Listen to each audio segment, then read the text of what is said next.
I've been doing musical theatre, dance included, since I was about 3, so that's 12, 13 years now. I turned 16 a few weeks ago, which means I finished my GCSEs and I'm going into college in September. Scary. And at the moment, I've applied to study biology, psychology and dance at A-levels. I really don't know what I'm going to do with that. It could change at any moment. So we're gonna see what happens. Yeah.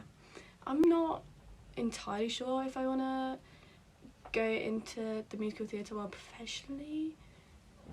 I don't know what I want to do, so who knows, it might happen, it might not happen. I would have done this a lot earlier, but I got accepted into the British Youth Music Theatre for the second time this year. So I was away for 2 weeks and then I came back and then I had my COVID vaccine, so I was a bit sick, but I'm good now. I used to dance and do my drama school about 15 plus hours a week, and then Corona hit and now I think it's gone down to about 9. And some of those are included in the classes that I help teach on a Wednesday, which I love doing. So I do from about 4 till 9, and it never gets tiring because it's doing something you love, and when you're doing something that you love, you're never bored.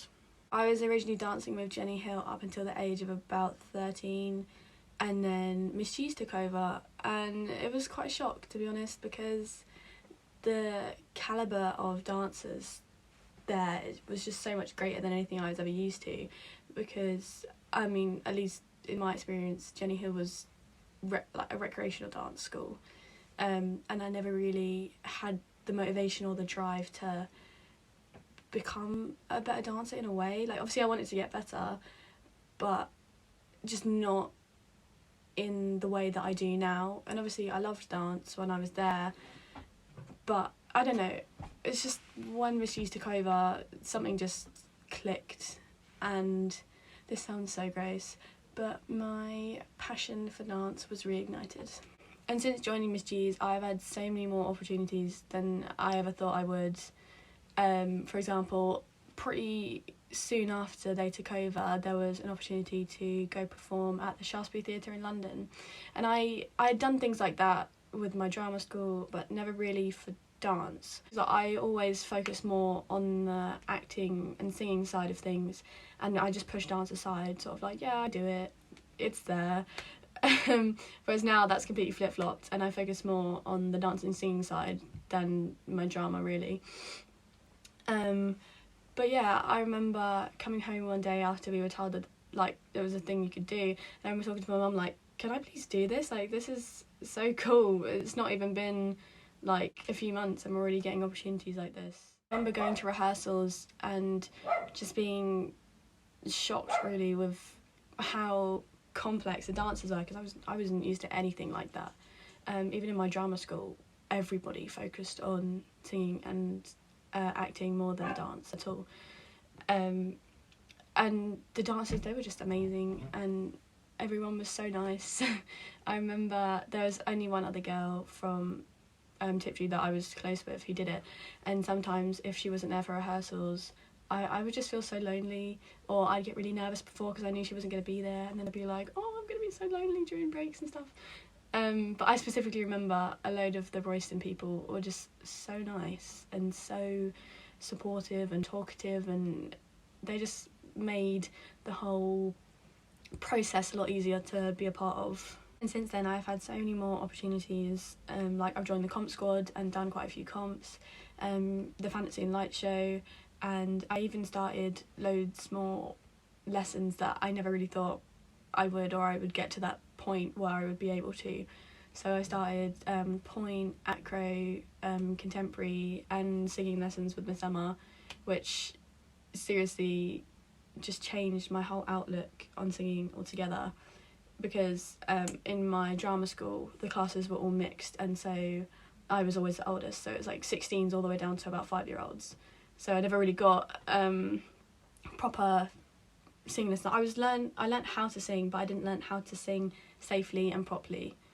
So with the summer I was able to just completely change how I saw singing, and now I love it. Like I said, Miss G's only took over about 2 years ago, and before that I really didn't try at my flexibility, at my acro skills, at my strength, at anything like that. So I had to work really hard to sort of get where I am now. But I wouldn't change that, and I'm still gonna continue to work as hard as I did. Yeah, my greatest piece of advice: stretch every day. I stretch every day, even if it's just like 5 minutes. It will help immensely. I remember when Miss U's first took over, I was so determined to get my splits. I used to stretch, like, my whole day would just consist of on and off stretches. Whenever I was bored, I'd just stretch, and whenever I was watching TV, I'd stretch.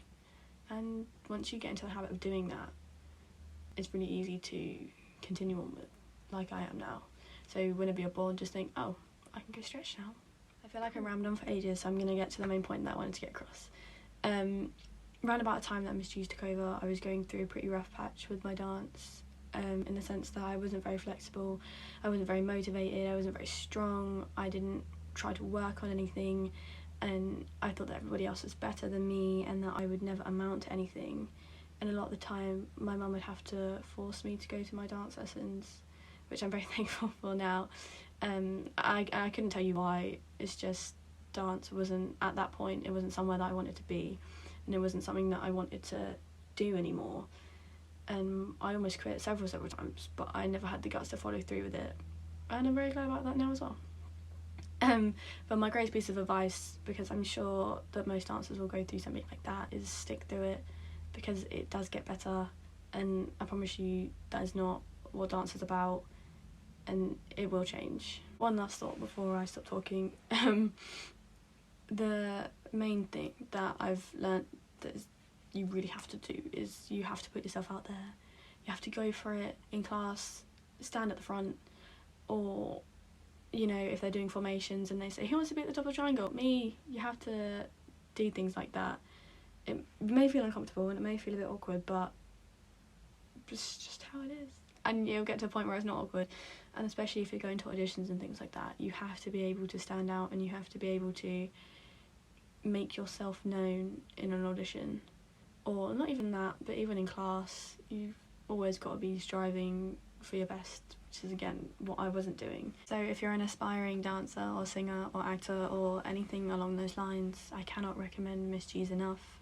This sounds very cringy, but it literally changed my life for the better. And I'm just so thankful for everything that everyone's done for me. So yeah, I'm the head captain at Tiptree. Thanks for watching.